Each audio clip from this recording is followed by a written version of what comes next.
ਵੇ ਸਿਆਣੇ। ਹੁਣ ਸਿਆਣਾ ਕਿਹਨੂੰ ਕਹਿੰਦੇ ਨੇ? ਜਿਹੜਾ ਪੜ੍ਹਿਆ ਲਿਖਿਆ ਹੁੰਦਾ।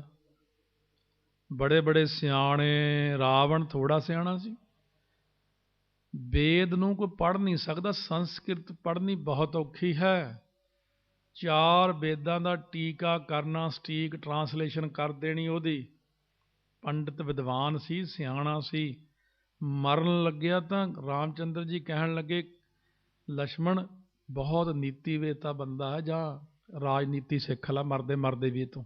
ਇਹ 1-2 ਗੱਲਾਂ ਵੀ ਦੱਸ ਗਿਆ, ਕੰਮ ਆਉਣਗੀਆਂ ਤੇਰੇ। ਇੰਨਾ ਸਿਆਣਾ ਹੋ ਕੇ ਵੀ ਮੂਰਖ ਰਾਵਣ ਕਿਆ ਲੈ ਗਿਆ। ਬਈ ਉਹ ਮੂਰਖ ਫਿਰ ਕਿਉਂ ਹੋ ਗਿਆ? ਕਿਉਂ? ਉਹਨੇ ਤਪੱਸਿਆ ਕੀਤੀ ਕਈ ਜਨਮ ਤੱਕ। ਹਰ ਜਨਮ ਉਹ ਸਿਰ ਵੱਢ ਕੇ ਸ਼ਿਵ ਜੀ ਨੂੰ ਅਰਪਣ ਕਰਦਾ ਰਿਹਾ। 10 ਵਾਰੀ ਸਿਰ ਅਰਪਣ ਕੀਤਾ। ਦਹਿ ਸਿਰ ਉਹਦਾ ਨਾਮ ਤਾਂ ਪਿਆ। ਵਰ ਲੈ ਲਏ ਤਪੱਸਿਆ ਕਰਕੇ। ਹਰਨਾਕਸ਼ ਨੇ ਵੀ ਵਰ ਲੈ ਲਏ, ਪਰ ਭਗਤ ਬਿਨਾ ਬਹੁ ਡੂਬੇ ਸਿਆਣੇ। ਭਗਤੀ ਨਹੀਂ ਕੀਤੀ। ਹੁਣ ਭਗਤੀ ਤੇ ਤਪੱਸਿਆ 'ਚ ਫਰਕ ਹੁੰਦਾ।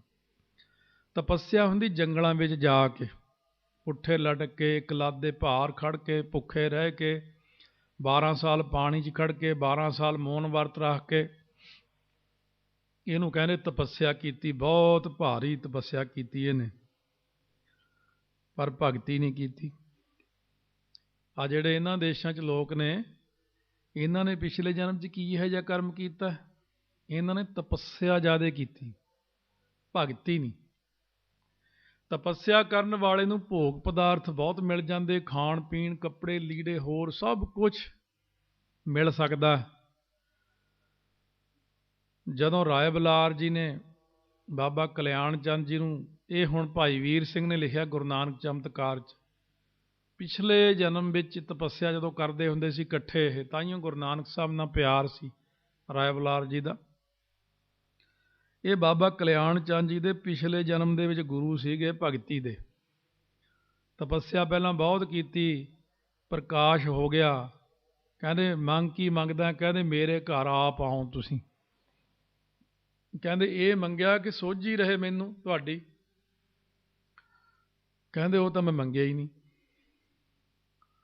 ਕਹਿੰਦੇ ਫਿਰ ਨਿਰੰਕਾਰ ਜੀ ਨੇ ਤੁਹਾਡੇ ਘਰ ਤਾਂ ਆ ਜਾਣਾ ਚਲੋ, ਪਰ ਫਿਰ ਤੈਨੂੰ ਸੋਝੀ ਨਹੀਂ ਰਹਿਣੀ। ਕਹਿੰਦੇ ਅੱਜ ਤੇਰੇ ਸੰਸਾਰ ਵਿੱਚੋਂ ਜਾਣ ਦੇ 13 ਦਿਨ ਬਾਕੀ ਨੇ। 13 ਦਿਨ ਪਰਮਾਤਮਾ ਦੀ ਭਗਤੀ ਕਰ ਲੈ। ਤੈਨੂੰ 13 ਦਿਨ ਅਖੀਰਲੇ ਜਦੋਂ ਹੋਣਗੇ, ਉਦੋਂ ਗਿਆਨ ਹੋਊ ਮੇਰੇ ਘਰ ਨਿਰੰਕਾਰ ਆਇਆ। ਭਗਤੀ ਤੇ ਤਪੱਸਿਆ, ਗੁਰੂ ਘਰ ਦੇ ਵਿੱਚ ਭਗਤੀ ਤੇ ਤਪੱਸਿਆ ਇਕੱਠੀਆਂ ਹੀ ਦੇ ਦਿੱਤੀਆਂ ਨੇ। ਗੁਰ ਸੇਵਾ ਤਪਾਂ ਸਿਰ ਤਪ ਸਾਰ। ਜਿਹੜੀ ਗੁਰੂ ਘਰ ਦੇ ਵਿੱਚ ਸੇਵਾ ਕਰਨੀ ਹੈ, ਇਹ ਵੱਡਾ ਤਪ ਹੈ, ਨਾਲ ਤਪਸਾਰ ਸ੍ਰੇਸ਼ਟ। ਲੰਗਰ ਪਕਾਉਣਾ, ਬਣਾਉਣਾ, ਵਰਤਾਉਣਾ। ਹੁਣ ਤਾਂ ਬੜੀਆਂ ਸਹੂਲਤਾਂ ਹੋ ਗਈਆਂ। ਆਟਾ ਗੁੰਨਣ ਵਾਲੀ ਮਸ਼ੀਨ ਵੀ ਆ ਗਈ। ਹੁਣ ਤਾਂ ਗੈਸ ਸਿਲੰਡਰ ਆ ਗਏ। ਹੁਣ ਪਹਿਲਾਂ ਹੁੰਦਾ ਸੀ ਸਿੱਖ ਲੋਹ ਦੇ ਮੂਹਰੇ ਜੇਠ ਹਾੜ ਦੀਆਂ ਧੁੱਪਾਂ 'ਚ ਬੈਠ ਕੇ, ਉਹ ਜਦੋਂ ਛਿਟੀਆਂ ਲਾਉਂਦੇ ਸੀ, ਪੂਰਾ ਕੱਪੜੇ ਭਿੱਜ ਜਾਂਦੇ ਸੀ ਗਰਮੀ ਦੇ ਨਾਲ। ਨਾਲ ਚੌਪਈ ਸਾਹਿਬ ਦਾ ਪਾਠ, ਨਾਲ ਵਾਹਿਗੁਰੂ ਵਾਹਿਗੁਰੂ ਸਤਿਨਾਮ ਵਾਹਿਗੁਰੂ ਕਰਨਾ।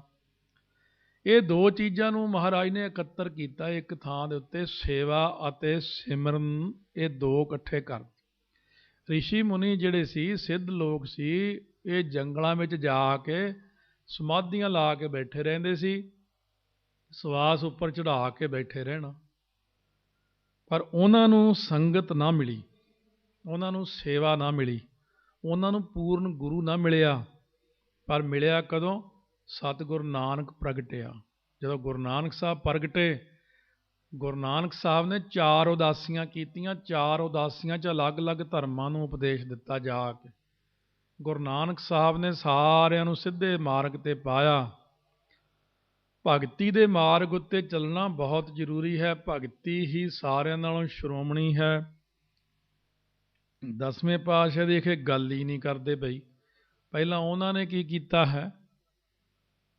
ਉਹਨਾਂ ਨੇ ਵੀ 4 ਜਿਹੜੇ ਯੁੱਗ ਨੇ, 4 ਯੁੱਗ ਤੱਕ ਸ੍ਰੀ ਹੇਮਕੁੰਡ ਸਾਹਿਬ ਦੇ ਉੱਪਰਲੀ ਗੁਫਾ ਜਿੱਥੇ ਕੋਈ ਜਾ ਨਹੀਂ ਸਕਦਾ, ਕੋਈ ਜਾਂਦਾ। ਬਾਬਾ ਸੂਰਤਾ ਸਿੰਘ, ਹੌਲਦਾਰ ਮੋਹਦਨ ਸਿੰਘ ਵਰਗੇ ਗਏ।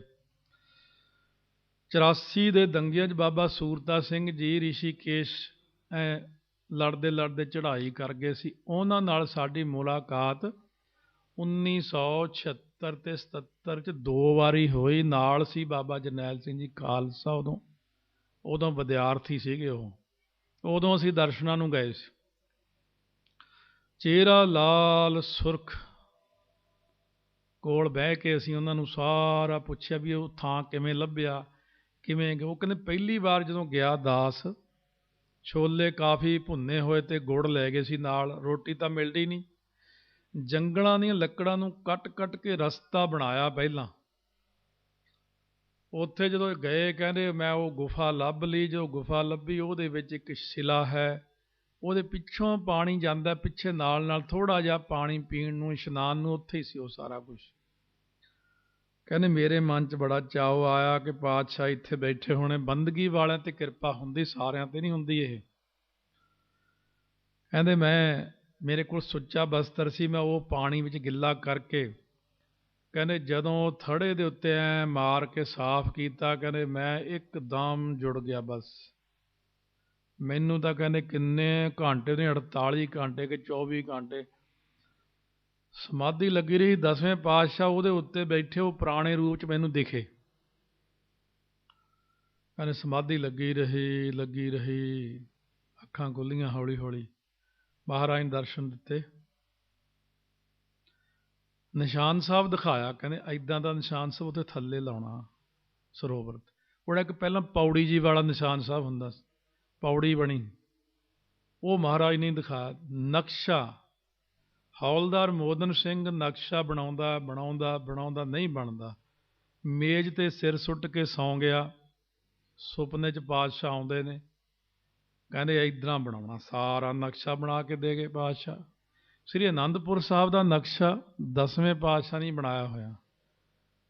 ਇੰਜੀਨੀਅਰ ਬੈਠੇ ਸੀ ਸਾਰੇ, ਉਹਨਾਂ ਦੇ ਵਿੱਚ ਆ ਕੇ ਇੰਜੀਨੀਅਰ ਬਣ ਕੇ ਬੈਠ ਕੇ ਸਾਰਾ ਨਕਸ਼ਾ ਦੱਸ ਕੇ ਜੋ ਚਲੇ ਗਏ।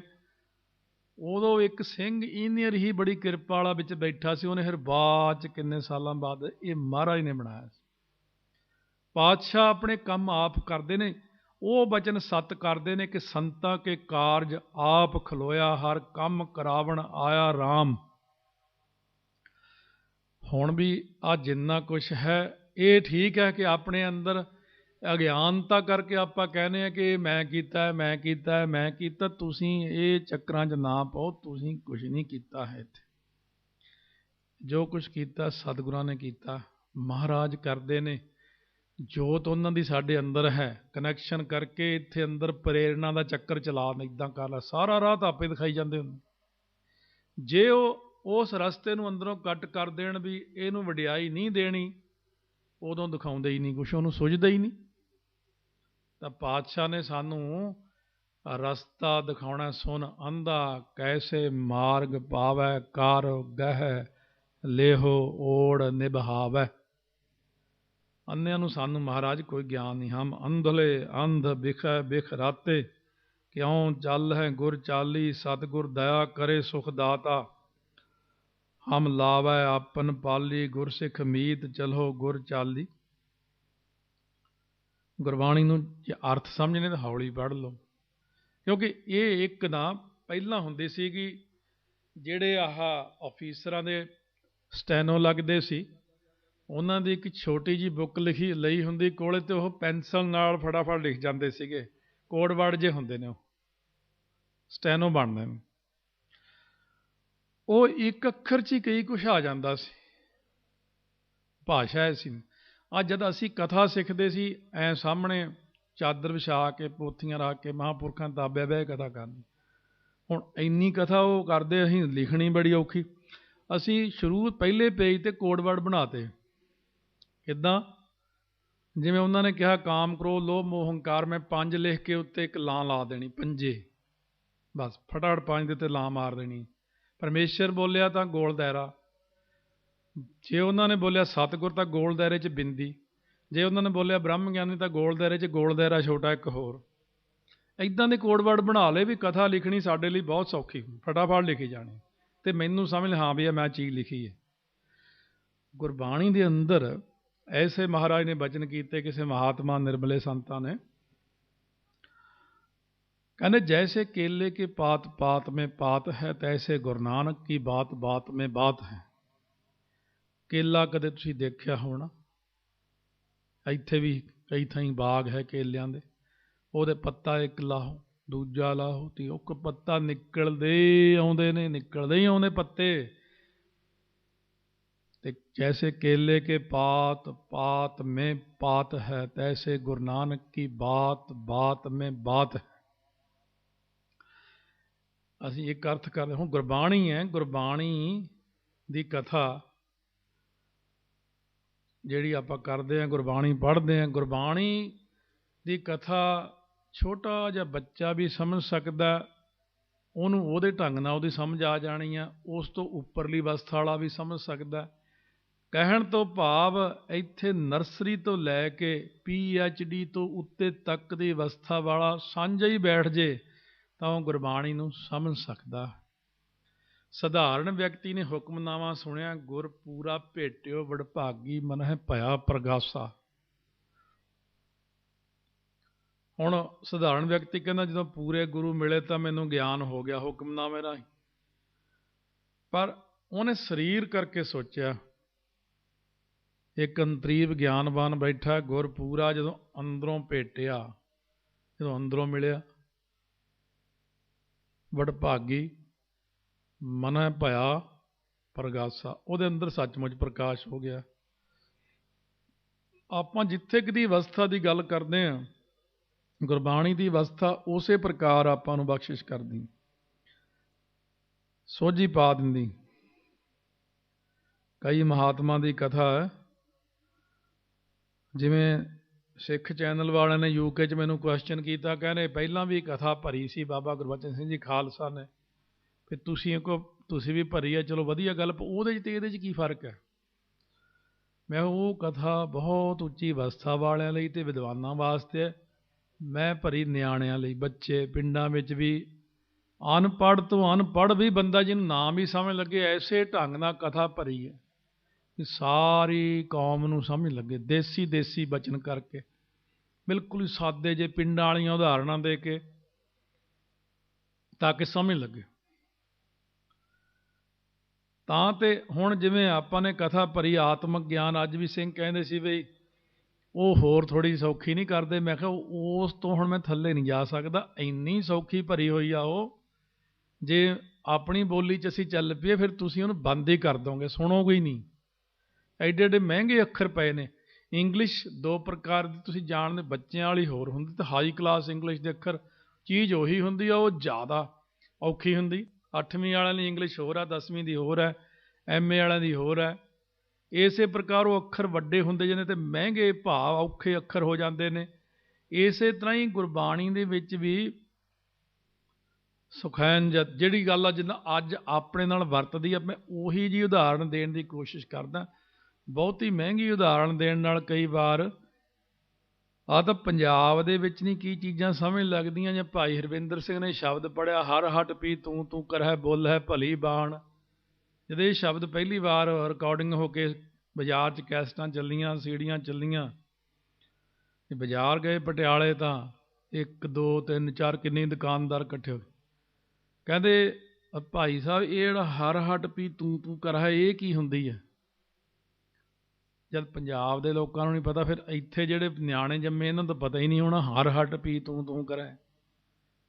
ਫਿਰ ਉਹਨਾਂ ਨੂੰ ਸਾਰਾ ਦਿਖਾਇਆ ਵੀ ਆਹ ਚਿੱਤਰ ਇਸ ਤਰ੍ਹਾਂ ਹੁੰਦਾ ਹੈ, ਖੂਹ ਹੁੰਦਾ, ਉਹਦੇ ਉੱਤੇ ਇੱਕ ਡੱਬੇ ਜਿਹੇ ਲੱਗੇ ਹੁੰਦੇ ਨੇ, ਉਹਨੂੰ ਮਾਲ ਕਹਿੰਦੇ ਨੇ, ਇੱਕ ਉਹਦੇ ਵਿੱਚ ਪਾਣੀ ਡਿੱਗਦਾ, ਉਹਨੂੰ ਪਾੜਛਾ ਕਹਿੰਦੇ ਨੇ। ਉਹ ਫਿਰ ਗਾਂ ਉਹ ਹਲਟੀ ਚੱਲਦੀ ਆ, ਬਲਦ ਐਂ ਘੁੰਮਦੇ ਨੇ ਅਤੇ ਉਹ ਉਹਨੂੰ ਕਹਿੰਦੇ ਹਲਟ, ਅਤੇ ਹਲਟੀ ਛੋਟੀ ਹੁੰਦੀ ਆ। ਉਹ ਜਦੋਂ ਚੱਲਦੀ ਹੈ, ਜੇ ਨਾ ਉਹਨੂੰ ਤੇਲ ਦਿਓ ਤਾਂ ਉਹ ਚੂੰ ਚੂੰ ਕਰਦੀ। ਹੁਣ ਜੇ ਗੁਰੂ ਨਾਨਕ ਸਾਹਿਬ ਕਹਿੰਦੇ ਉਹ ਮੈਨੂੰ ਤਾਂ ਚੂੰ ਚੂੰ ਨਹੀਂ ਸੁਣਦਾ, ਮੈਨੂੰ ਤਾਂ ਸੁਣਦਾ ਤੂੰ ਤੂੰ। ਉਹ ਤਾਂ ਕਹਿੰਦੇ ਸੀ ਤੇਰਾ, ਜਦੋਂ ਤੇਰਾ ਦੇ ਤੇਰਾ, ਚਲੋ ਜੀ ਇਹ ਤੇਰਾ, ਜਾਂ ਕਹਿਣਗੇ ਮੈਂ ਤੇਰਾ।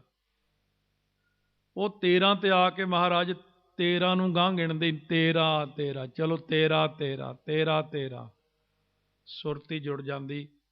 10ਵੇਂ ਪਾਤਸ਼ਾਹ ਨੇ ਲਿਖਵਾਇਆ, ਤੂੰ ਹੀ ਕਰਦੇ ਜਲੇ ਹਰੀ, ਥਲੇ ਹਰੀ, ਉਬੇ ਹਰੀ, ਨਭੇ ਹਰੀ। ਨਦਸ ਤੂੰ ਹੀ, ਜਲਸ ਤੂੰ ਹੀ, ਥਲਸ ਤੂੰ ਹੀ। ਅਖੀਰ ਕਹਿੰਦੇ ਤੂੰ ਹੀ। ਹੁਣ ਭਾਈ ਮਨੀ ਸਿੰਘ ਲਿਖਾਰੀ ਉਹ ਲਿਖੀ ਜਾ, ਤੂੰ ਹੀ। ਸਾਰੀ ਰਾਤ ਸਮਾਧੀ ਲੱਗੀ ਰਹੀ। ਸਮਾਧੀ ਖੁੱਲ੍ਹਦੀ ਹੈ, ਕਹਿੰਦੇ ਕਿੰਨੀ ਵਾਰ ਲਿਖ ਹੋ ਗਿਆ ਹੈ। ਉਹ ਕਰੋ ਗਿਣਤੀ ਲਾਈਨਾਂ ਦੇ ਹਿਸਾਬ ਨਾਲ ਇੰਨੇ ਕਰਕੇ ਮਹਾਰਾਜ ਇਹ 16,000 ਵਾਰ ਲਿਖਿਆ ਹੋ ਗਿਆ। ਮਹਾਰਾਜ ਕਹਿੰਦੇ ਬਈ ਇਹ ਤਾਂ ਬਹੁਤ ਵੱਡਾ ਕੰਮ ਹੋ ਗਿਆ, 16 ਵਾਰ ਹੀ ਰਹਿਣ ਦਿਓ। ਸਮਾਧੀ 'ਚ ਕਹਿੰਦੇ ਪਤਾ ਹੀ ਨਹੀਂ ਲੱਗਿਆ, ਅਸੀਂ ਤਾਂ ਸੱਚਖੰਡ ਹੀ ਚਲੇ ਗਏ ਸੀ। ਚੁਭੀ ਰਹੀ ਸੁਰਤ ਪ੍ਰਭ ਚਰਨਨ ਮਹਿ, ਚੇਤਨਾ ਭਇਓ ਹਮਰੋ ਆਵਨਕ। ਕਹਿੰਦੇ ਜਿਹੜਾ 16 ਵਾਰੀ ਪੜੂਗਾ ਫਲ 16,000 ਹੀ ਮਿਲੂਗਾ, ਰਹਿਣ ਦਿਓ 16 ਵਾਰੀ ਹੋਈ। ਇਸ ਕਰਕੇ ਮਹਾਰਾਜ ਸੱਚੇ ਪਾਤਸ਼ਾਹ ਕਹਿੰਦੇ ਨੇ ਫਿਰ ਉਹ ਸਮਾਧੀਆਂ ਲੀਨ ਹੋ ਕੇ ਐਸੇ ਢੰਗ ਨਾਲ ਫਿਰ ਅਵਸਥਾ ਬਣਦੀ ਹੈ, ਮਹਾਰਾਜ ਦੀ ਕਿਰਪਾ ਹੁੰਦੀ ਹੈ ਤੇ ਜੁੜ ਜਾਂਦਾ ਹੈ ਜੀਵ ਬਾਣੀ ਦੇ ਵਿੱਚ। ਸਤਿਗੁਰੂ ਕਿਰਪਾ ਕਰਦੇ ਨੇ, ਬਾਣੀ ਦੇ ਵਿੱਚ ਸ਼ਬਦ ਨੇ ਜਦੋਂ ਆਪਣੇ ਅੰਦਰ ਵਸਣਾ ਤੇ ਅਭਿਆਸ ਰਾਹੀਂ ਸ਼ਬਦ ਵਸਦਾ। ਜਦੋਂ ਸ਼ਬਦ ਨੇ ਆਪਣੇ ਅੰਦਰ ਜਾਣਾ, ਅਭਿਆਸ ਨਾਲ ਜਾਣਾ ਹੈ। ਕਹਿੰਦੇ ਇੰਨੀ ਬਾਣੀ ਪੜ੍ਹਨ ਦਾ ਕੀ ਫਾਇਦਾ ਬਾਰ-ਬਾਰ। ਇੱਕ ਗੁਰੂ ਘਰ ਕਥਾ ਕਰਨ ਗਏ ਇਟਲੀ 'ਚ, ਉੱਥੇ ਗ੍ਰੰਥੀ ਸਿੰਘ ਪੜ੍ਹਿਆ ਸੀਗਾ ਕਿਤੋਂ ਹੋਰ, ਜਿਹੜੇ ਅੱਜ ਕੱਲ੍ਹ ਪੁੱਠਾ ਜ਼ਿਆਦਾ ਚੱਲਦੇ ਨੇ। ਉਹਨੇ 7 ਦਿਨ ਕਥਾ ਜਾਂ ਲਗਾਤਾਰ ਸੁਣੀ ਸੀ, ਤਾਂ ਉਹ ਵੀ ਕਥਾ ਵੱਜ ਗਈ। ਬਾਅਦ 'ਚ ਮੈਨੂੰ ਫੋਨ ਆਇਆ ਵੀ ਮੈਨੂੰ ਇਹ ਚੀਜ਼ਾਂ ਦਾ ਪਤਾ ਹੀ ਨਹੀਂ ਸੀ, ਮੈਂ ਪਹਿਲੀ ਵਾਰ ਕਥਾ ਸੁਣੀ ਇੱਦਾਂ ਦੀ। ਕਹਿੰਦਾ ਵੀ ਪਰ ਤੁਸੀਂ ਇੱਕ ਗੱਲ ਬਾਰ-ਬਾਰ ਕਹਿੰਦੇ ਹੋ, ਇੰਨਾ 1.25 ਲੱਖ ਮੂਲ ਮੰਤਰ ਕਰੋ, ਇੰਨੇ ਪਾਠ ਕਰੋ, 8-8 ਘੰਟੇ ਸਿਮਰਨ ਕਰਨਾ ਚਾਹੀਦਾ। ਕਹਿੰਦਾ ਇਹਦਾ ਕੀ ਲਾਭ ਹੁੰਦਾ, ਕਿਉਂ ਕਰਨਾ ਚਾਹੀਦਾ। ਮੈਂ ਕਿਹਾ ਤੁਸੀਂ ਤਾਂ ਗਿਆਨਵਾਨ ਹੋ, ਪੜ੍ਹੇ ਲਿਖੇ ਹੋ, ਅਸੀਂ ਤਾਂ ਅਨਪੜ੍ਹ ਜਿਹੇ ਬੰਦੇ ਆ। ਤੁਸੀਂ ਇੱਦਾਂ ਕਰੋ, ਇੱਕ ਵਾਰੀ ਵਾਹਿਗੁਰੂ ਕਹਿ ਕੇ ਆਪਣੇ ਹਿਰਦੇ 'ਚ ਵਸਾ ਲਓ, ਮੈਂ ਤੁਹਾਨੂੰ ਕਹਿੰਦਾ ਹੀ ਨਹੀਂ ਅੱਗੇ ਕਹੋ। ਕਹਿੰਦਾ ਇਹ ਤਾਂ ਔਖਾ ਹੈ। ਮੈਂ ਕਿਹਾ ਫਿਰ ਹਿਰਦੇ 'ਚ ਕਿਵੇਂ ਵਸੂਗਾ। ਕਹਿੰਦਾ ਬਾਰ-ਬਾਰ ਕਹਿਣ ਨਾਲ ਹੌਲੀ ਹੌਲੀ। ਮੈਂ ਕਿਹਾ ਫਿਰ ਮੈਂ ਵੀ ਉਹੀ ਕਹਿਣਾ, ਤੂੰ ਇਹ ਵੀ ਪੁੱਠਾ ਕੰਨ ਫੜਦਾ, ਅਸੀਂ ਸਿੱਧਾ ਫੜਦੇ ਹਾਂ। ਕਹਿਣ ਤੋਂ ਭਾਵ ਕਿ ਅਭਿਆਸ ਕਰਨ ਦੇ ਨਾਲ ਕਹਿੰਦੇ ਸਹਸ ਗੁਣਾ ਵਿਦਿਆ ਬੜ੍ਹੈ ਪੁਨਾ ਅਭਿਆਸ। ਜੇ ਤੁਸੀਂ ਵਿਦਿਆ ਰੋਜ਼ ਪੜ੍ਹੀ ਜਾਓ ਤਾਂ ਅਭਿਆਸ ਕਰਦਿਆਂ ਵਿਦਿਆ ਵੱਧ ਜਾਂਦੀ ਹੈ। ਬਈ ਵਿਦਿਆ ਪੜ੍ਹਨੀ ਛੱਡ ਦਿਓ ਤਾਂ ਉਹ ਬਿਲਕੁਲ ਹੀ ਖਤਮ ਹੋ ਜਾਂਦੀ, ਭੁੱਲ ਜਾਂਦੀ ਫਿਰ ਬੰਦੇ ਨੂੰ। ਜਿਹਨੇ 30 ਸਾਲ ਪਹਿਲਾਂ ਕਿਤੇ ਮਾੜਾ ਮੋਟਾ ਕੋਈ ਚੀਜ਼ ਕੀਤੀ, ਉਹਨੂੰ ਕਹੋ ਅੱਜ ਕਰਕੇ ਦਿਖਾਓ, ਕਹਿੰਦਾ ਹੁਣ ਤਾਂ ਭੁੱਲ ਗਏ ਸੀ। ਬਾਣੀ ਦਾ ਅਭਿਆਸ, ਸ਼ਬਦ ਦਾ ਅਭਿਆਸ, ਕਥਾ ਦਾ ਅਭਿਆਸ, ਕੀਰਤਨ ਦਾ ਅਭਿਆਸ ਰੋਜ਼ ਕਰਦੇ ਹੀ ਰਹਿਣਾ ਚਾਹੀਦਾ ਹੈ। ਤਾਂ ਕਈ ਕੀਰਤਨੀਏ, ਇੱਕ ਜਿਵੇਂ ਭਾਈ ਹਰੀ ਸਿੰਘ ਹਰਿਮੰਦਰ ਸਾਹਿਬ ਵਾਲੇ, ਉਹਨਾਂ ਦੇ ਬੇਟੇ ਕਹਿਣ ਲੱਗੇ ਵੀ ਪਹਿਲਾਂ ਹੀ ਆਸਾ ਦੀ ਵਾਰ ਘਰੇ ਲਾਉਂਦੇ ਆ, ਹਰਿਮੰਦਰ ਸਾਹਿਬ ਅਲੱਗ ਲੱਗਦੇ ਆ ਪਰ ਪਹਿਲਾਂ ਆਪਣਾ ਆਨੰਦ ਘਰੇ ਹੀ ਲੈ ਲੈਂਦੇ। ਕੋਈ ਗੁਨਾਹ ਜੇ ਆਸਾ ਦੀ ਵਾਰ ਘਰੇ ਵੀ ਇੱਕ ਵਾਰ ਲਾ ਲਏ। ਕੋਈ ਜਪਜੀ ਸਾਹਿਬ 5 ਬਾਣੀਆਂ ਇੱਕ ਵਾਰ ਪੜ੍ਹ ਕੇ ਦੁਬਾਰਾ ਨਹੀਂ ਭਲਾਂ ਦੀ ਪੜ੍ਹ ਸਕਦੇ। ਤੁਸੀਂ ਕਦੇ 5 ਬਾਣੀਆਂ ਪੜ੍ਹ ਕੇ ਨਾ ਦੁਬਾਰਾ 5 ਬਾਣੀਆਂ ਫੇਰ ਪੜ੍ਹ ਕੇ ਦੇਖਿਓ, ਪਹਿਲਾਂ ਨਾਲੋਂ ਦੂਜੇ 'ਚ ਹੋਰ ਆਨੰਦ ਆਊਗਾ ਤੁਹਾਨੂੰ। ਤੁਸੀਂ ਇੱਕ ਜਪਜੀ ਸਾਹਿਬ ਫਿਰ ਬਾਅਦ 'ਚ ਹੋਰ ਪੜ੍ਹ ਕੇ ਉਹ 'ਚ ਤੁਹਾਨੂੰ ਜ਼ਿਆਦਾ ਆਉਂਦਾ। ਕਿਉਂ? ਜਦੋਂ ਆਪਾਂ ਕੀਰਤਨ ਸ਼ੁਰੂ ਕਰਦੇ ਹਾਂ ਜਾਂ ਕਥਾ ਸ਼ੁਰੂ ਕਰਦੇ ਹਾਂ ਨਾ, ਮਨ ਨੂੰ ਟਿਕਣ ਲਈ ਹੀ 1 ਘੰਟਾ ਲੱਗ ਜਾਂਦਾ ਕਥਾ ਵਿੱਚ। ਤਾਂਹੀਓ ਆਪਾਂ ਜਦੋਂ ਨੂੰ ਆਨੰਦ ਬਣਦਾ ਉਦੋਂ ਤਾਂ ਕਥਾ ਸਮਾਪਤ ਹੋ ਜਾਂਦੀ ਹੁੰਦੀ। ਜਦੋਂ ਇੱਧਰ ਗਏ ਯੂਰਪ ਦੇ ਵਿੱਚ ਕਥਾ ਕਰਨ, ਮੈਨੂੰ ਉਹਨਾਂ ਨੇ ਬਿਠਾਤਾ 7 ਵਜੇ, ਪੋਰਦੋਨੋਨੇ ਸ਼ਹਿਰ ਪੈਂਦਾ ਉੱਧਰ ਇੱਕ, ਉਹਦੇ ਇਹੋ ਜਿਹੇ ਨਾਂ ਨੇ। ਦਾਸ ਨੇ ਕਥਾ ਸ਼ੁਰੂ ਕੀਤੀ, 7 ਤੋਂ ਲੈ ਕੇ 11 ਵੱਜ ਗਏ। ਨਾ ਤਾਂ ਹੁਣ ਕੋਈ ਹਿੱਲੇ, ਨਾ ਮੈਂ ਹਿੱਲਾਂ ਤੇ ਨਾ ਉਹ ਹਿੱਲਣ। 11 ਵਜੇ ਮੈਂ ਉਹਨਾਂ ਨੂੰ ਕਿਹਾ 11 ਵੱਜ ਗਏ, ਪਤਾ ਕੀ ਕਹਿੰਦੇ, ਚਲੋ ਹੋਰ ਘੰਟਾ ਕੁ ਲਾ ਲਓ। ਮੈਂ ਵੀ ਆਹ ਤਾਂ ਸੰਗਤ ਵਧੀਆ ਮਿਲ ਗਈ। ਕਹਿੰਦੇ ਘੰਟਾ ਕੁ ਹੋਰ ਲਾ ਲਓ। ਕਹਿਣ ਤੋਂ ਭਾਵ ਕਿ ਜਦੋਂ ਲਗਾਤਾਰ ਜਿੱਥੇ ਔੜ ਲੱਗੀ ਹੋਵੇ, ਜਿਵੇਂ ਇੱਥੇ ਤੁਹਾਡੇ 12 ਸਾਲ ਕਹਿੰਦੇ ਹੋ ਗਏ ਮੀਂਹ ਨਹੀਂ ਪਿਆ, ਔੜ ਲੱਗੀ ਹੋਈ ਹੈ, ਸੋਕਾ ਪਿਆ। ਹੁਣ ਇੱਥੇ ਦੀ ਧਰਤੀ ਜੇ ਮੀਂਹ ਪਈ ਜਾਊਗਾ ਤਾਂ ਉਹਨੂੰ ਚਾਹੀਦਾ ਮੀਂਹ। ਉਹ ਹੁਣ ਜਿੱਥੇ ਪ੍ਰਚਾਰ ਦੀ ਲੋੜ ਹੁੰਦੀ ਉੱਥੇ ਆਪਾਂ ਨੂੰ ਬਹੁਤ ਪ੍ਰਚਾਰ ਕਰਨਾ ਪੈਂਦਾ।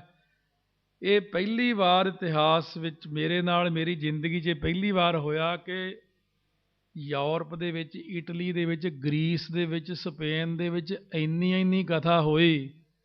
ਫਿਰ ਜਿਹੜੇ ਰੇਡੀਓ 'ਤੇ ਉਹ ਚੱਲਦੀ ਸੀ ਕਥਾ UK ਤੋਂ, ਉਹ ਵੀ ਕਹਿ ਦਿੰਦੇ ਸੀ ਗਿਆਨੀ ਜੀ ਜਿੰਨੀ ਕਰਨੀ ਕਰ ਲਿਓ, ਸਾਰੇ ਪ੍ਰੋਗਰਾਮ ਕੈਂਸਲ।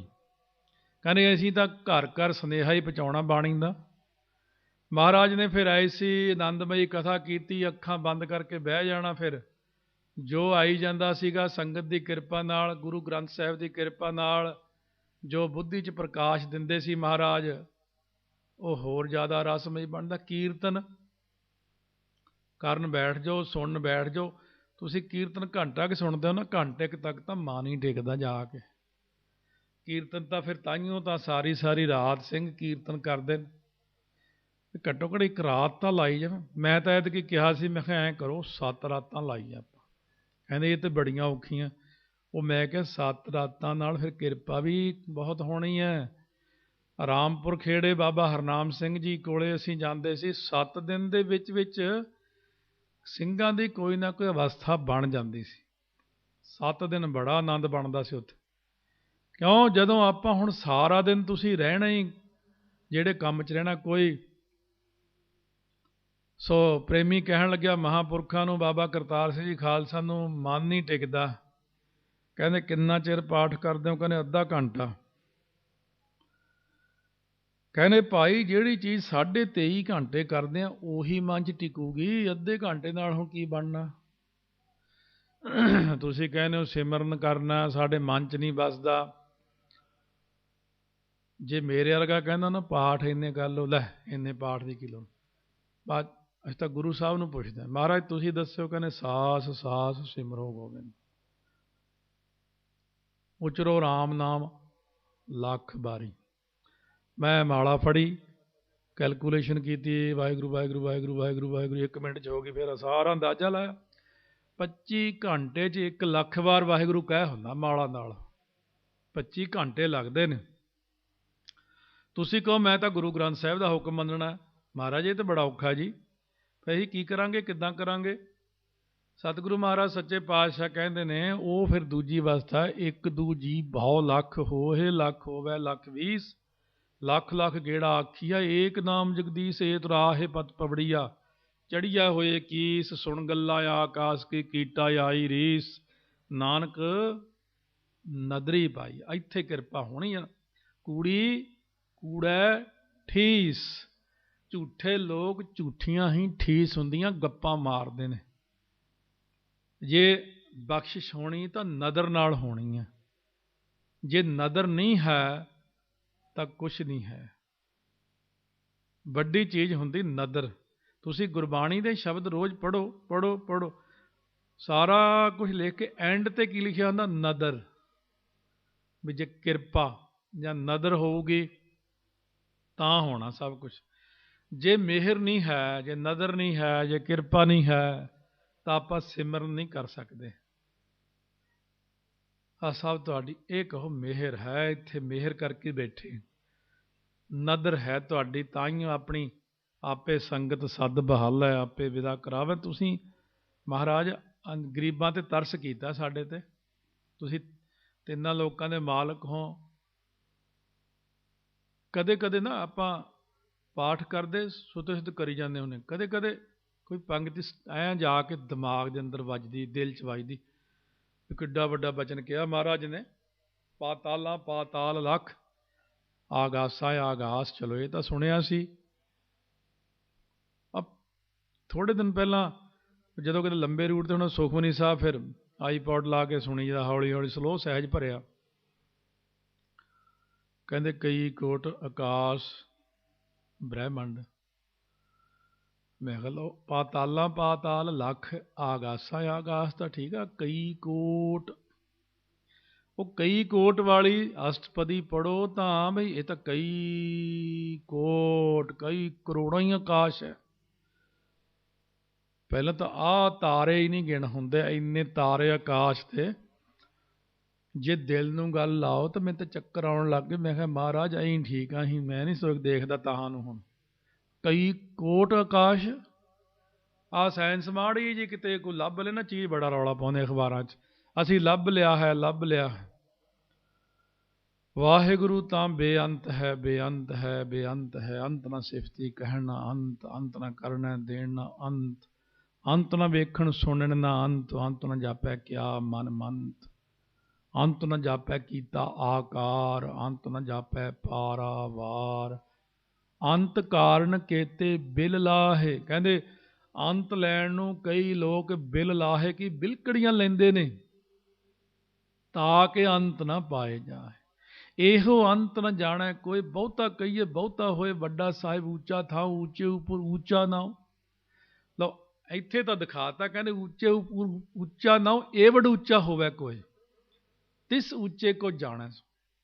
ਫਿਰ ਉਹ ਜਾਣ ਸਕਦਾ ਕਿ ਨਹੀਂ। ਤੁਸੀਂ ਜੇ ਉੱਥੇ ਮਿਲਣਾ ਚਾਹੁੰਦੇ ਹੋ ਤਾਂ ਨਾਮ ਕਹਿੰਦੇ ਮੇਰੇ ਨਾਲੋਂ ਵੱਡਾ, ਵਾਹਿਗੁਰੂ ਕਹਿੰਦੇ ਮੇਰੇ ਨਾਲੋਂ ਮੇਰਾ ਨਾਮ ਵੱਡਾ, ਨਾਮ ਦੇ ਵਿੱਚ ਸਾਰੀ ਤਾਕਤ ਹੈ। ਲੋਕੀ ਕਹਿੰਦੇ ਇੰਨੀ ਵਾਰ ਵਾਹਿਗੁਰੂ ਵਾਹਿਗੁਰੂ ਕਿਉਂ ਕਰਦੇ ਹੋ? ਸਾਰਾ ਦਿਨ। ਪਿੰਡਾਂ ਵਾਲੇ ਲੋਕ ਬਹੁਤੇ ਭੈੜਾ ਬੋਲਦੇ ਨੇ। ਉਹ ਕਹਿੰਦਾ ਗਿਆਨੀ ਤਾਂ ਸਾਰਿਆਂ ਨੂੰ ਬੁੜਬੁੜੀ ਕਰਦਾ ਰਹਿੰਦਾ, ਵਾਹਿਗੁਰੂ ਵਾਹਿਗੁਰੂ ਕਰੀ ਨਾ, ਇਹ ਕੀ ਫਾਇਦਾ। ਸ੍ਰੀ ਸੁਖਮਨੀ ਸਾਹਿਬ ਦੀ ਪਹਿਲੀ ਅਸ਼ਟਪਦੀ ਪੜ੍ਹੋ, ਪ੍ਰਭ ਕੈ ਸਿਮਰਨ, ਪ੍ਰਭ ਕੈ ਸਿਮਰਨ, ਪ੍ਰਭ ਕੈ ਸਿਮਰਨ। ਸਤਿਗੁਰੂ ਨੇ ਲਿਖਿਆ ਉਹ ਸਿਮਰਨ ਨਾਲ ਹੀ ਸਾਰਾ ਗੁਣ ਪੈਦਾ ਹੋਣਾ ਤੁਹਾਡੇ 'ਚ, ਸਿਮਰਨ ਦੇ ਨਾਲ ਹੀ ਗਿਆਨ ਹੋਣਾ ਹੈ, ਸਿਮਰਨ ਦੇ ਨਾਲ ਹੀ ਗੁਣ ਆਉਣੇ ਨੇ, ਸਿਮਰਨ ਦੇ ਨਾਲ ਹੀ ਕੰਮ ਬਣਨੇ ਨੇ, ਸਿਮਰਨ ਦੇ ਨਾਲ ਸਭ ਕੁਝ ਹੋ ਜਾਂਦਾ ਹੈ। ਸਿਮਰਨ ਨਾਲ ਕੀ ਨਹੀਂ ਹੁੰਦਾ ਇਹ ਦੱਸੋ। ਇੱਥੇ ਦਾ ਦੱਸ ਕੇ ਕਹਿੰਦੇ ਜਿਹੇ ਮਾਤ ਪਿਤਾ ਸੁਤ ਮੀਤ ਨਾ ਭਾਈ, ਮਾਨੂਹਾ ਨਾਮ ਤੇਰਾ ਸੰਗ ਸਹਾਈ। ਨਾਮ ਨੇ ਆਪਣੀ ਲੋਕ ਤੇ ਪਰਲੋਕ ਸਹਾਇਤਾ ਕਰਨੀ, ਦੋਵਾਂ ਥਾਵਾਂ ਤੇ। ਇਹ ਇੱਕ ਗੱਲ ਹੁੰਦੀ ਕਿ ਇੰਨੇ ਸਾਲ, ਸੰਨ 74 ਤੋਂ 74 ਤੋਂ ਲੈ ਕੇ 2010 ਆ ਗਿਆ, ਦਾਸ ਨੂੰ ਸਾਰੀ ਜ਼ਿੰਦਗੀ ਦਾ ਇੱਕ ਮੋਰਲ, ਇੱਕ ਤੱਤ ਨਿਚੋੜ ਕੇ ਕੱਢਿਆ, ਨਾਨਕ ਨਾਮ ਮਿਲੈ ਤਾਂ ਜੀਵਾਂ, ਤਨ ਮਨ ਥੀਵੈ ਹਰਿਆ। ਗੁਰੂ ਗ੍ਰੰਥ ਸਾਹਿਬ 'ਚ ਨਿਚੋੜ ਇਹ ਕੱਢਿਆ। ਬਈ ਨਾਮ ਦੀ ਮਹਿਮਾ ਹਰ ਪੰਗਤੀ 'ਚ ਹੈ। ਗੁਰੂ ਗ੍ਰੰਥ ਸਾਹਿਬ ਦੇ ਵਿੱਚ ਨਾਮ ਜਪੋ, ਨਾਮ ਜਪੋ, ਨਾਮ ਜਪੋ। ਕਿਉਂ? ਨਾਮ ਕੇ ਧਾਰੇ ਸਗਲੇ ਜੰਤ, ਨਾਮ ਕੇ ਧਾਰੇ ਖੰਡ ਬ੍ਰਹਿਮੰਡ, ਨਾਮ ਕੇ ਧਾਰੇ, ਧਾਰੇ ਮਤਲਬ ਆਸਰੇ, ਆਗਾਸ ਪਾਤਾਲ। ਨਾਮ ਦੇ ਆਧਾਰ ਤੇ ਬੁੱਧੀ ਪ੍ਰਕਾਸ਼ਮਾਨ ਹੁੰਦੀ, ਨਾਮ ਨਾਲ ਹੀ ਬ੍ਰਹਮ ਗਿਆਨ ਹੁੰਦਾ, ਗਿਆਨ ਪੈਦਾ ਹੋ ਜਾਂਦਾ ਅੰਦਰ। ਕਿਉਂਕਿ ਨਾਮ ਹੀ ਵੱਡਾ ਬਾਬਾ, ਮੂਰਖ ਹਾਂ ਨਾਵੈ ਬਲ ਜਾਉ। ਬਾਬਾ ਮੈਂ ਤਾਂ ਮੂਰਖ ਜਿਹਾ ਬੰਦਾ, ਤੁਹਾਨੂੰ ਕੁਛ ਨਹੀਂ ਨਾ ਆਉਂਦਾ, ਕੋਈ ਰਾਹ ਨਹੀਂ ਖੁੱਲ੍ਹਦਾ, ਤੁਸੀਂ ਵਾਹਿਗੁਰੂ ਵਾਹਿਗੁਰੂ ਕਰਨ ਲੱਗ ਜਾਓ ਬਸ। ਹੁਣ ਵਾਹਿਗੁਰੂ ਨੇ ਰਸਤਾ ਦਿਖਾ ਦੇਣਾ। ਵਾਹਿਗੁਰੂ, ਇੱਕ ਸਿੰਘ ਕਹਿੰਦਾ ਮੈਂ ਚੜ੍ਹਾਈ ਕਰ ਗਿਆ, ਇੱਕ ਵਾਰ ਸਿੰਘ ਚੜ੍ਹਾਈ ਕਰ ਗਿਆ, ਉਹ ਦੁਬਾਰਾ ਫਿਰ ਜਿਉਂਦਾ ਹੋ ਗਿਆ। ਕਹਿੰਦਾ ਮੈਂ ਅੱਗੇ ਗਿਆ, ਮੈਨੂੰ ਹਨੇਰਾ ਹੀ ਹਨੇਰਾ ਦਿਖੇ, ਹਨੇਰਾ ਹੀ ਹਨੇਰਾ ਦਿਖੇ। ਕਹਿੰਦਾ ਮੈਂ ਵਾਹਿਗੁਰੂ ਕਹਿਣ ਦਾ ਬੜਾ ਜ਼ੋਰ ਲਾਵਾਂ, ਮੂੰਹ 'ਚ ਵਾਹਿਗੁਰੂ ਕਹਿ ਨਾ ਹੋਵੇ, ਹਾਲੇ ਉਹ ਅੰਮ੍ਰਿਤ ਨਹੀਂ ਛਕਿਆ ਉਹਨੇ। ਕਹਿੰਦਾ ਬੜੀ ਮੁਸ਼ਕਿਲ ਨਾਲ ਇੱਕ ਵਾਰ ਵਾਹਿਗੁਰੂ ਕਿਹਾ, ਲਾਈਟ ਆ ਗਈ, ਇੱਕ ਸਿੰਘ ਆਇਆ ਬਰਛੇ ਵਾਲਾ, ਕਹਿੰਦਾ ਚੱਲ ਹਲੇ ਤੂੰ ਥੱਲੇ ਚੱਲ, ਹਲੇ ਤੇਰਾ ਹੈਗਾ, ਹਲੇ ਅੰਮ੍ਰਿਤ ਛਕਣਾ ਤੂੰ।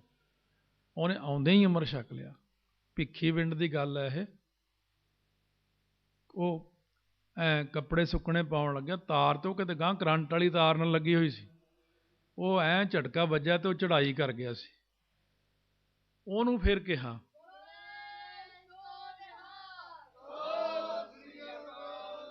ਇਸ ਕਰਕੇ ਵਾਹਿਗੁਰੂ ਨੇ ਰਸਤਾ ਦਿਖਾਉਣਾ ਹੈ, ਗੁਰੂ ਗ੍ਰੰਥ ਸਾਹਿਬ ਨੇ ਰਸਤਾ ਦਿਖਾਉਣਾ ਹੈ।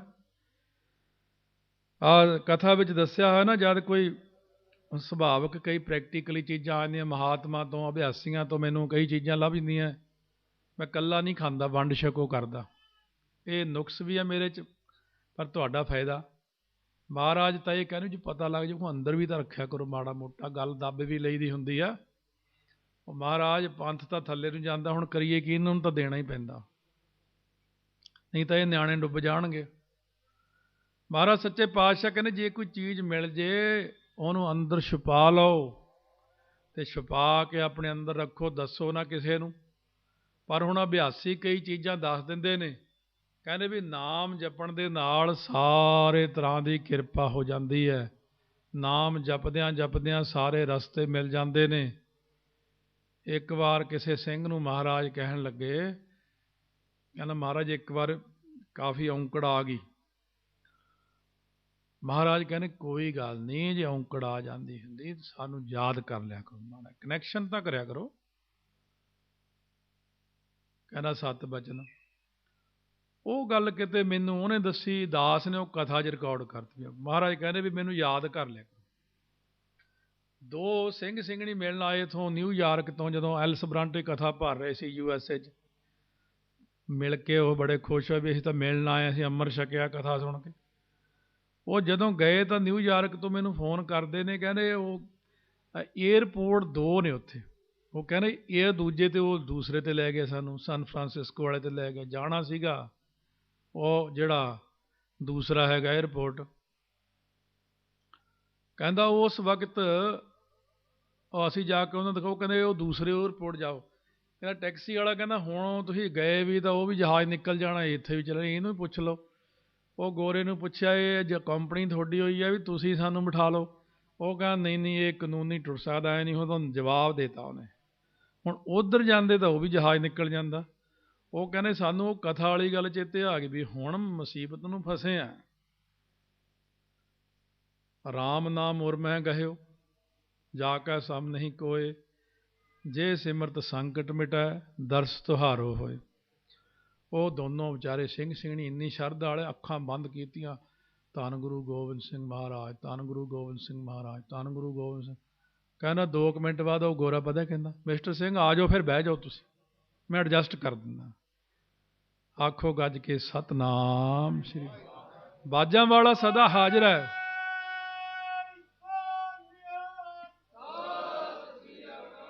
ਹੁਣ ਬਾਜਾਂ ਵਾਲੇ ਪਾਤਸ਼ਾਹ ਤਾਂ ਸਦਾ ਹਾਜ਼ਰ ਹੈ। ਮੈਂ ਇੱਕ ਕੁਐਸਚਨ ਹੁਣ ਤੁਹਾਨੂੰ ਵੀ ਕਰਨਾ, ਮੈਨੂੰ ਵੀ ਹੋਇਆ, ਸਾਰੇ ਥਾਈਂ ਮੈਂ ਪ੍ਰਚਾਰ ਕਰਦਾ, ਦਾਸ ਤੁਹਾਡਾ। ਮਹਾਰਾਜ ਨੇ ਇੱਕ ਸਿੰਘ ਨੂੰ ਬਚਨ ਕੀਤਾ ਸੀ, ਕਹਿੰਦੇ ਮਾਤਾ ਸਾਹਿਬ ਕੌਰ ਦਾ ਨਾਂ ਸਾਰੇ ਹੀ ਲੈਂਦੇ ਵੀ, ਮਾਤਾ ਸਾਡੀ ਹੈ। ਮੇਰਾ ਵੀ ਕਹਿੰਦੇ ਇਹ ਕਥਾ 'ਚ ਵੀ ਕਹਿੰਦਾ ਧੰਨ ਧੰਨ ਮਾਤਾ ਸਾਹਿਬ ਕੌਰ 'ਚ ਬੜਾ ਕਰਾਉਂਦਾ। ਕਹਿੰਦੇ ਇਹਨੂੰ ਪੁੱਛੋ ਵੀ ਇਹਨੇ 5 ਰੁਪਏ ਦੀ ਦੇਗ ਵੀ ਕਰਾਈ ਮਾਤਾ ਨਾਂ ਤੇ, ਕਦੇ ਸੂਟ ਦਿੱਤਾ, ਕਦੋਂ ਮਾਲਾ ਦਿੱਤਾ ਮਾਤਾ ਨਾਂ ਤੇ, ਕਿ 5 ਸਿੰਘਾਂ ਨੂੰ ਬਸਤਰ, ਚਲੋ ਠੀਕ ਆ ਸਾਨੂੰ ਪਹੁੰਚ ਜਾਂਦੀ। ਮੈਂ ਕਿਹਾ ਗੱਲ ਤਾਂ ਠੀਕ ਆ, ਮੈਂ ਇਹ 5 ਰੁਪਏ ਦੀ ਦੇਗ ਮੈਂ ਮਾਤਾ ਨਾਂ ਤੇ ਕਦੇ ਕਰਾਈ ਨਹੀਂ ਗੀ। ਮਹਾਰਾਜ ਸੱਚੇ ਪਾਤਸ਼ਾਹ ਕਹਿੰਦੇ ਇੱਕ ਕੁਐਸਚਨ ਉਹਨਾਂ ਕਿ ਵੀ ਸੰਤ ਜਰਨੈਲ ਸਿੰਘ ਜੀ ਖਾਲਸਾ ਨੂੰ ਸਾਡੇ ਦਰਸ਼ਨ ਕਿਹਨੇ ਕਰਵਾਏ, ਵੀ ਉਦੋਂ ਨਾਲ ਸੀਗਾ 75 'ਚ ਹਜ਼ੂਰ ਸਾਹਿਬ। ਮੈਂ ਕਿਹਾ ਜੀ ਮਾਤਾ ਨੇ ਹੀ ਕਰਾਏ ਸੀ। ਮਹਾਰਾਜ ਕਹਿੰਦੇ ਉਹ ਮਾਤਾ ਨੂੰ ਭੁੱਲ ਗਏ ਹੋ? ਕਹਿੰਦੇ ਸਾਰੇ ਹੀ ਭੁੱਲ ਗਏ ਹੋ ਤੁਸੀਂ, ਅੰਮ੍ਰਿਤ ਛਕ ਕੇ ਆਪਣੀ ਮਾਤਾ ਸਾਹਿਬ ਕੌਰ ਨੂੰ ਸਾਰਾ ਪੰਥ ਹੀ ਭੁੱਲਿਆ ਬੈਠਾ। ਬਹੁਤ ਸੱਟ ਵੱਜੀ ਮਨ ਨੂੰ, ਬੜਾ ਮਨ ਨੂੰ ਦਰਦ ਹੋਇਆ ਵੀ ਹਾਂ ਗੱਲ ਤਾਂ ਸਹੀ। ਉਹ ਜਿਹੜੇ ਅਭਿਆਸੀ ਨੇ ਮੈਨੂੰ ਇਹ ਗੱਲ ਦੱਸੀ, ਮੈਂ ਕਿਹਾ ਐਟ ਏ ਟਾਈਮ ਹੀ ਆਪਾਂ ਹੁਣ ਕਰੀਏ ਕੁਛ, ਫਿਰ ਇਹ ਤਾਂ ਨਾਰਾਜ਼ਗੀ ਹੋ ਗਈ ਮੇਰੇ ਤੇ। ਕਹਿੰਦਾ ਵੀ ਮਹਾਰਾਜ ਕਹਿੰਦੇ ਵੀ ਜੇ ਮਾਤਾ ਲਈ ਸੂਟ ਨਹੀਂ ਭੇਟਾ ਕਰੇ, ਵੀ ਰੁਮਾਲਾ ਲੈ ਕੇ ਚੜਾ ਦੂੰ, ਨਾਲ ਦੇਗ ਦੇ ਮਾਇਆ ਭਾਰ ਨੇ ਗੋਲਕ 'ਚ। ਅਰਦਾਸ ਕੀਤੀ, ਕਹਿੰਦੇ ਹੁਣ ਮਾਤਾ ਜੀ ਪ੍ਰਸੰਨ ਨੇ। ਕਿਉਂ? ਮਾਤਾ ਜੀ ਕਹਿੰਦੇ ਇਹ ਕਹਿੰਦੇ ਮੈਨੂੰ ਕੋਈ ਨਹੀਂ ਯਾਦ ਕਰਦਾ, ਇਹ ਖਾਲਸੇ ਦੀ ਮਾਤਾ ਸਾਹਿਬ ਕੌਰ ਹੈ। ਤੁਸੀਂ ਦੱਸੋ, ਕਥਾ 'ਚ ਸੁਣ ਕੇ ਭਾਵੇਂ ਨੇ ਕਿਸੇ ਨੇ ਦੇਗ ਕਰਾਤੀ ਹੋਵੇ, ਕੋਈ ਤਾਂ ਹੱਥ ਖੜਾ ਕਰਕੇ ਕਹੋ ਵੀ ਹਾਂ ਮੈਂ ਮਾਤਾ ਦਾ ਨਾਂ ਲੈ ਕੇ ਦੇਗ ਕਰਾਈ, ਲੰਗਰ ਕਰਾਇਆ, ਕੋਈ ਮੈਂ ਅਖੰਡ ਪਾਠ ਕਰਾਇਆ। ਮਾਤਾ ਆਪਣੀ ਦਾ ਜਨਮ ਦਿਨ ਤਾਂ ਕਦੇ ਮਨਾਇਆ ਹੀ ਨਹੀਂ, ਅਵਤਾਰ ਦਿਹਾੜਾ ਕੋਈ ਜੋਤੀ ਜੋਤ ਸਮਾਉਣ ਦਾ। ਇਸ ਕਰਕੇ ਦੇਖੋ ਮਾਂ ਤੋਂ ਮਹਾਰਾਜ ਕਹਿੰਦੇ ਦੇਖੋ ਵੱਡੀਆਂ ਵੱਡੀਆਂ ਗੱਲਾਂ ਮੇਰੇ ਕੋਲ ਕਰ ਲਓ, ਪਰ ਮਾਤਾ ਆਪਣੀ ਜਿਹੜੀ ਆ ਉਹ ਨਿਆਣਿਆਂ ਦੀਆਂ ਛੋਟੀਆਂ ਛੋਟੀਆਂ ਗੱਲਾਂ, ਪਿਓ ਕੋਲ ਬੈਠਾ ਹੁੰਦਾ, ਨਿਆਣਾ ਭੱਜਿਆ ਆਊਗਾ, ਮਾਂ ਦੇ ਕੰਨ 'ਚ ਕਰੂਗਾ ਖੁਸਪੁਸ ਜੀ, ਉਹ ਕਾਂ ਕਹਿੰਦੀ ਇਹ ਆ ਮੰਗਦਾ, ਫਿਰ ਸਿਫਾਰਿਸ਼ ਚੱਲ ਜਾਂਦੀ ਹੈ। ਮਹਾਰਾਜ ਕਹਿੰਦੇ ਉਹ ਆਪਣੀ ਮਾਤਾ ਨੂੰ ਕਿਹਾ ਕਰੋ, ਜੋ ਛੋਟੀਆਂ ਛੋਟੀਆਂ ਗੱਲਾਂ ਹੁੰਦੀਆਂ ਨੇ। ਉਹ ਸਿੰਘ ਨੇ ਵੀ ਮੈਨੂੰ ਝਾੜ ਝੰਬ ਕੀਤੀ। ਇਹ ਨਹੀਂ ਹੁੰਦਾ ਕਿ ਅਸੀਂ ਬੜੇ ਜੀ ਗਿਆਨਵਾਨ, ਸਾਨੂੰ ਸਾਡੇ ਵਰਗਿਆਂ ਤਾਂ ਉੱਥੇ ਕੋਈ ਨਹੀਂ ਪੁੱਛਦਾ ਗਾਹਾਂ, ਉਸ ਤੋਂ ਬੜੇ ਵੱਡੇ ਵੱਡੇ ਖੜੇ ਭਾਈ। ਇਹ ਜ਼ਰੂਰ ਹੈ ਬਈ ਚੌਥੇ ਪਾਤਸ਼ਾਹ ਨੇ ਇੱਕ ਬਚਨ ਲਿਖਿਆ ਬੜਾ ਸੋਹਣਾ, ਬਾਣੀ 'ਚ ਪੰਗਤੀ ਭੁੱਲ ਗਈ, ਉਹਦਾ ਅਰਥ ਭਾਵ ਕੀ, ਕਹਿੰਦੇ ਮੈਨੂੰ ਕੋਈ ਨਹੀਂ ਜਾਣਦਾ, ਸੱਚਖੰਡ 'ਚ ਵੀ ਮੈਨੂੰ ਕੋਈ ਨਹੀਂ ਜਾਣਦਾ। ਉਹਨਾਂ ਨੇ ਟਿਕਾਉਣੀ ਆਪਣੇ ਤੇ ਗੱਲ, ਉਹ ਨਹੀਂ, ਉਹ ਸਾਨੂੰ ਸਿਰਫ ਸਮਝਾਉਣ ਲਈ ਲਿਖਦੇ ਨੇ। ਕਹਿੰਦੇ ਪਰ ਗੁਰਬਾਣੀ ਕਰਕੇ ਮੇਰਾ ਸਤਿਕਾਰ ਹੈ ਸੱਚਖੰਡ 'ਚ, ਗੁਰਬਾਣੀ ਕਰਕੇ ਮੇਰਾ ਦੁਨੀਆ ਸਤਿਕਾਰ। ਉਹ ਆਪਾਂ ਨੂੰ ਦੱਸਦੇ ਨੇ ਵੀ ਗੁਰਬਾਣੀ ਕਰਕੇ ਤੁਹਾਡਾ ਇੱਥੇ ਸਤਿਕਾਰ ਹੋਣਾ, ਗੁਰਬਾਣੀ ਕਰਕੇ ਹੀ ਤੁਹਾਡਾ ਉੱਤੇ ਸਤਿਕਾਰ ਹੋਣਾ। ਤੇ ਮਾਤਾ ਦੇ ਚਰਨੀ ਲੱਗ ਜਾਓ, ਮਾਤਾ ਨੂੰ ਨਾ ਭੁਲਾਓ। ਐਸੇ ਕਰਕੇ ਪੰਥ ਜਿਹੜਾ ਉਹ ਥੋੜ੍ਹਾ ਜਿਹਾ ਕੰਮ ਖਰਾਬ ਹੋਇਆ। ਮੈਂ ਤੁਹਾਨੂੰ ਪ੍ਰਸ਼ਨ ਪੁੱਛਾਂ ਵੀ ਗੁਰੂ ਨਾਨਕ ਸਾਹਿਬ ਨੂੰ ਤਾਂ ਤੁਸੀਂ ਯਾਦ ਕਰਦੇ ਹੋ, ਤੇ ਮਾਤਾ ਸੁਲੱਖਣੀ ਨੂੰ ਕਦੇ ਕੋਈ ਯਾਦ ਕਰਦਾ? ਤੇ ਭਲਾ ਨਹੀਂ, ਮਾਤਾ ਸੁਲੱਖਣੀ ਦਾ ਕੀ ਕਸੂਰ ਸੀਗਾ? ਤੇ ਮਾਤਾ ਖੀਵੀ ਸਹੁ ਸੋਏ ਜਿਨ ਗੋਏ ਉਠਾਲੀ, ਸੱਤੇ ਬਲਵੰਡੇ ਦੀ ਵਾਰ ਪੜ੍ਹਿਆ ਕਰੋ। ਸੋ ਇਸੇ ਪ੍ਰਕਾਰ ਸਾਰੀਆਂ ਮਾਤਾਵਾਂ ਦੇ ਨਾਮ ਵੀ ਚੇਤੇ ਰੱਖੋ, ਤੇ ਸਾਰੀਆਂ ਗੁਰੂ ਕੀਆਂ ਪੁੱਤਰੀਆਂ, ਬੀਬੀ ਅਣੋਖੀ ਜੀ, ਬੀਬੀ ਅਮਰੋ ਜੀ, ਗੁਰੂ ਨਾਨਕ ਸਾਹਿਬ ਵੇਲੇ ਤਾਂ ਫਿਰ ਭੈਣ ਜੀ ਹੋਏ ਬੇਬੇ ਨਾਨਕੀ ਜੀ, ਉਹਨਾਂ ਨੂੰ ਵੀ ਨਹੀਂ ਕੋਈ ਯਾਦ ਕਰਦਾ। ਬਾਬਾ ਜੀ ਦਾ ਇੱਥੋਂ ਮੈਨੂੰ ਫੋਨ ਗਿਆ ਸੀ ਹਰਖਵਾਲ ਵਾਲਿਆਂ ਦਾ, ਕਹਿੰਦੇ 2, 3, 4 ਅਪ੍ਰੈਲ ਨੂੰ ਬੇਬੇ ਨਾਨਕੀ ਦਾ ਅਸੀਂ ਦਿਨ ਮਨਾਉਂਦੇ ਹਾਂ, ਤੁਸੀਂ ਉੱਥੇ ਬੋਲ ਦਿਓ ਸਾਰਾ ਕੁਛ। ਇਸ ਪ੍ਰਕਾਰ 5 ਸਾਲ ਵੱਡੇ ਸੀ। ਹੁਣ ਇਹ ਚੀਜ਼ ਜਦੋਂ ਦੀ ਆਈ ਸਾਹਮਣੇ, ਹਾਂ ਬਈ ਅਸੀਂ ਤਾਂ ਇਹ ਠੀਕ ਹੈ ਵੀ 10 ਗੁਰਾਂ ਨੂੰ ਹੀ ਯਾਦ ਕਰਦੇ ਹਾਂ।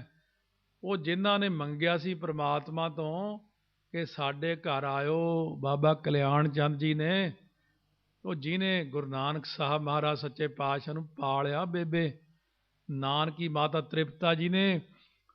ਮੈਂ ਤਾਂ ਇਹ ਗੱਲ ਕਰਦਾ, ਧੰਨ ਭਾਈ ਬਾਲਾ, ਧੰਨ ਭਾਈ ਮਰਦਾਨਾ।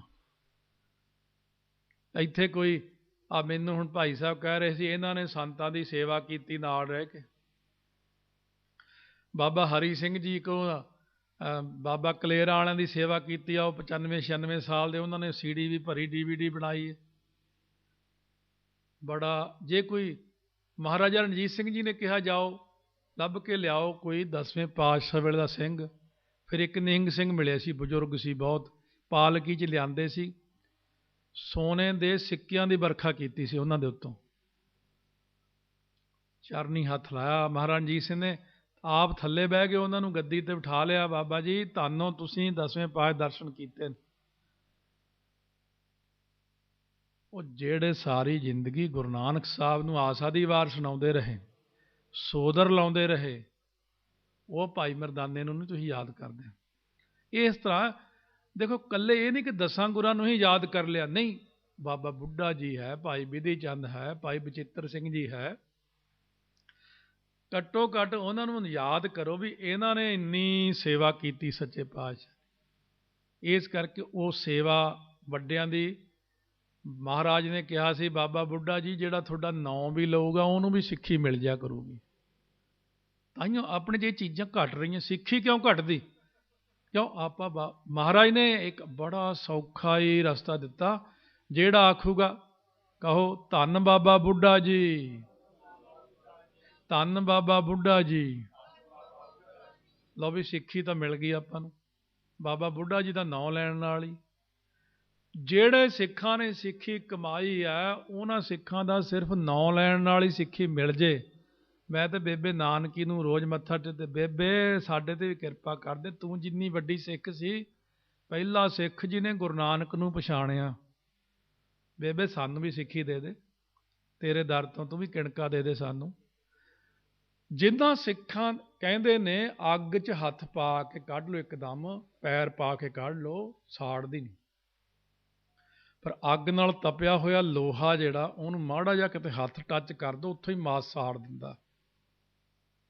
ਇਸੇ ਤਰ੍ਹਾਂ ਜਿਨ੍ਹਾਂ ਨੇ ਸਿੱਖੀ ਅਲੱਗ ਗੱਲ ਹੈ, ਜਿਨ੍ਹਾਂ ਸਿੱਖੀ ਕਮਾਈ ਹੈ ਉਹਨਾਂ ਸਿੱਖਾਂ ਦਾ ਨਾਂ ਲਿਆ ਕਰੋ ਅਤੇ ਉਹਨਾਂ ਦਾ ਸਿਰਫ ਯਾਦ ਕਰਨਾ ਕਨੈਕਸ਼ਨ ਹੋ ਜਾਂਦਾ ਧਿਆਨ। ਉਹ ਵੀ ਸੱਚਖੰਡ ਬੈਠੇ ਦੇ ਮੈਨੂੰ ਯਾਦ ਕਰਦਾ। ਕਿਉਂ ਯਾਦ ਕਰਦਾ? ਮੈਨੂੰ ਸਿੱਖੀ ਚਾਹੀਦੀ, ਮਹਾਰਾਜ ਮੇਰੇ 'ਤੇ ਕਿਰਪਾ ਕਰੋ। ਇਉਂ